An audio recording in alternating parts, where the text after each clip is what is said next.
Hey guys, Tamim from Tamim Tech here, and I am setting up the Galaxy Active Watch 2 with the iPhone 11 Pro Max. I'm going to show you guys how to set it up. If you have an iPhone on the Galaxy or any Android phone, you just download the Galaxy wearable app and go from there. It's pretty much the same process. Right now I'm testing it on the iPhone 11 Pro Max. So we hit agree. Now you're going to be very limited with the features you can do with the iPhone. Say if you had a Samsung phone, you could reply to text messages, you can take phone calls, you can have the watch open up your phone to get to a certain app with notifications on it.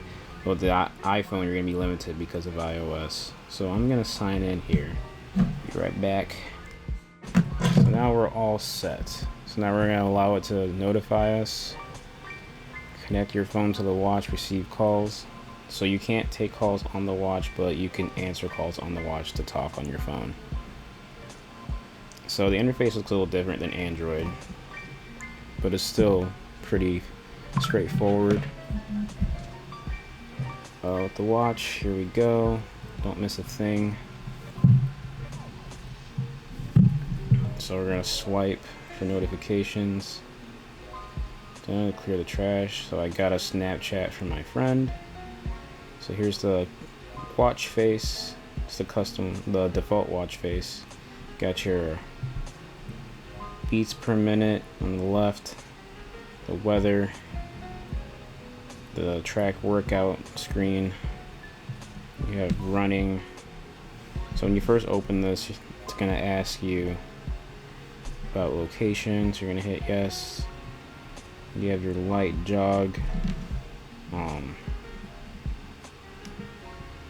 have the light jogging, so you notice it's trying to connect to the GPS. It does have a GPS built inside of it, so you can go running and working out without your phone if you want to do GPS. There is a cellular version of this watch, GPS and cellular, but that costs a lot more. You got cycling, you got hiking, swimming, treadmill. You have other workout.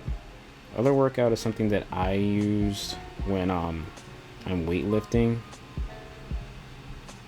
So it gives you a little timer, gives you your heart rate, the time, the calories you're burning at that time, your music to control. But what I did notice is when you are using other workout, I think it's fixed and it's not based off your heart rate, which sucks. This is one downside to the Galaxy Active Watch that I realized. I don't think it's using your heart rate when you're working out to determine the calories that you're burning, which sucks because it seems like it's some kind of fixed algorithm that Samsung uses while you're working out, which is completely unreliable to me. Like the Fossil Watch Gen 5 was actually pretty great with this. It used my heart rate to determine the amount of calories I burned. So we won't create a profile just yet. So to adjust that, what I noticed is you can burn up to 10 calories a minute when you set this to vigorous. So I always set it to vigorous because I work out intensively when I'm weightlifting, and I think it's a little more accurate, even though technically it's not, because if you are taking long rests and sitting there and you end up talking to somebody at the gym, it will still think that you're working out vigorously. So you can stand there for 60 minutes and burn 600 calories because the watch thinks you're working out vigorously for 60 minutes, which is trash. I mean it's gonna be on you, but still it's not very accurate compared to the Apple Watch Series 4 and 5 and 3 and the Fossil Watch Gen 5 and the Fitbit, which actually utilize your calories. Utilize your heart rate to determine the amount of calories that you burn. So you have other things in here that I don't really use because you just have to keep track of it. You have to stay on top of it. You don't want to waste your rest time adjusting what workout you're doing next. It's kind of counterproductive to me. So this has a long list of stuff that you can do for workouts. You have your heart rate here. You can have it be continuous. I found the heart rate sensor to be fairly accurate, although when I sleep it does say my resting heart rate's like 37, not resting, but my heart rate goes as low as 37 beats per minute. And I do have I guess a healthy heart, but I doubt I'm dipping as low as 37 beats per minute. My Fitbit tells me I dipped as low as 39 the other night, and I never go below 40 usually when I'm sleeping. So I don't know how the Apple Watch does with me, so I don't have that right now. I might get one soon to compare and make another video about that. But the heart rate, you can set it to be continuous, or you can set it to be every 10 minutes, or just do manual measure to save battery life. And battery life on this watch is up to 2 days depending on your usage. If you're working out a lot using GPS, you will go through the battery pretty quickly through 1 day. I like this. It kind of copies Apple's rings. It's got your calorie, minutes, and hours are standing or moving. It's kind of like Apple's rings. So you just want to work hard to fill up the heart. You can adjust the goals on here. So you got 300 calories, 30 minutes, move 8 hours a day. You can change it. So you can change the numbers to be whatever you want them to be, whatever your goals are. It's really motivating to look at the rings or the heart and see it's not filled. It's kind of corny, like you want to fill your heart at the end of the day. You don't want your heart being empty, you know. So we got sleep tracker on here. Sleep tracker is pretty good. It is pretty accurate. It keeps track of your even your naps, and you do get a chart that checks your REM sleep, light sleep, deep sleep. So I think that's pretty cool, and also tracks your heart rate, of course, while you're sleeping. You have a weather widget, you have your weight management, reminder, stress. I don't really know the point of this thing. Sometimes the stress meter will be pretty high even when I'm not stressed, or it'll be high like during workouts. Not really sure if this is very useful. You have your music player here, your exercise, calories burned, steps, elevation, heart rate. More widgets you can add, such as the alarm, app shortcuts, calendar, contacts, music, Samsung Health caffeine intake, floors, your calories for food, steps, water intake. So many widgets you can use. So then we can go up here, we have our call setting, airplane mode, do not disturb, power saving, always on display, your brightness. This can get pretty bright outdoors. Location, you have good night mode, which pretty much is almost so much do not disturb. We'll go to this screen, and then you can turn it off when you wake up. So I want that off now. And this is Bluetooth for headphones. This is to control your media. So going into the settings, you have select the watch face, always on, sound mode, display mode, advanced settings. Double press for the home key for Bixby. There is a way to get Google Assistant on here. You have to download the G Assist app and then set it up on some Google site. I'll try to post a link for that if I can find it again down in the description. You have your touch bezel, the rotating thing over here. And they did just add this to the Galaxy Active Watch 1, so this is no longer exclusive to the Active 2. You have theater mode, so if you're in a theater, hit that, so you pretty much do not disturb. A lot of different buttons that pretty much say do not disturb. Screen capture, you can take a screenshot on the watch if you want to. You have your Bluetooth and Wi-Fi, your app, orders, security. There is Samsung Pay on here. I believe you hold this button here. Hold on, I think you hold this button here. There's a double tap. Samsung Pay is on here. Just gotta figure out what button it was. Okay, that's the on and off button. I think you double tap this one.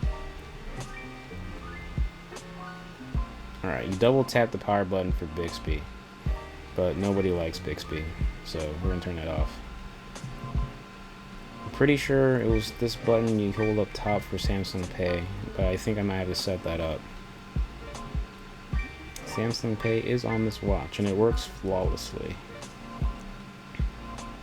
So let's see here. Samsung Pay.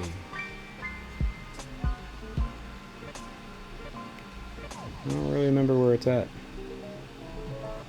Where's Samsung Pay at? So I think because I'm connected to an iPhone, there is no Samsung Pay. I could be wrong. Let me know in the comments below, because I can't find Samsung Pay on here. And usually, by default, when I'm connected to the Galaxy phone, it's double tapping this or holding it, and Samsung Pay pops up. So let me know in the comments if it's because it's iOS that you can't use Samsung Pay anymore. That could be the reason why. So I'm just getting notifications on my phone about class, and there it is, it pops up right there. So I can hit clear if I want to, and action will be cleared. So other notifications, like I got the Snapchat one. Usually on the Android it would say open, but it just says clear because iOS does not let third-party apps or software or devices that aren't Apple do anything with the iPhone. So I mean, this is a pretty good watch overall. I did enjoy using it. I do use the Fitbit Versa 2 now because the heart rate sensor on here has been a little off. I'll be resting and sitting there and it will say that my heart rate's like over 100 when I check it, and I'm literally just chilling. So overall, it's a good watch, it's a good buy. Maybe some software updates will fix it up a little bit more, but I mean, I would recommend this watch. If you like style and you have an Android phone and you want to make phone calls and reply to texts via your voice or just swiping with the finger, this watch is for you, man. I mean, it's not cheap. It's about $250, I think. It's still overall a great watch. Let me show you the wearable app. So this is the app for the watch. You have your notification controls here. You can receive notifications. You can turn it on or off. Turn on the watch screen when notifications are received. Notification indicator. Let's go back. You have how to use the watch. You got sound and vibration. So basically like simple settings. Not that much since it's an iPhone. But yeah. Pretty cool watch. I recommend it. Does the job. I mean, obviously you have to download the Samsung Health app. My apologies. I don't understand. You have to download the Samsung Health app to get your readings, like your heart rate, and show the map of where you ran and all that stuff. All your data from this watch basically will show up in the Samsung Health app, which is actually a phenomenal app in itself. The only bad experience I had with Samsung Health is when I had a Google Pixel 4 XL and it drained the hell out of my battery. Other than that, Samsung Health has a lot of decent features in it. You track food, water, your sleep, your heart rate, your exercises. It's good stuff, man. So Galaxy Active Watch 2, I would highly recommend it if you have a Galaxy phone or any Android phone. You can still be using iOS. You're just a little more limited with phone calls and notifications and texts, but it still does its job. So it's me from Team Tech. Let me know in the comments what else you want me to review, what other tech you want me to talk about, and don't forget to like and subscribe. Thank you.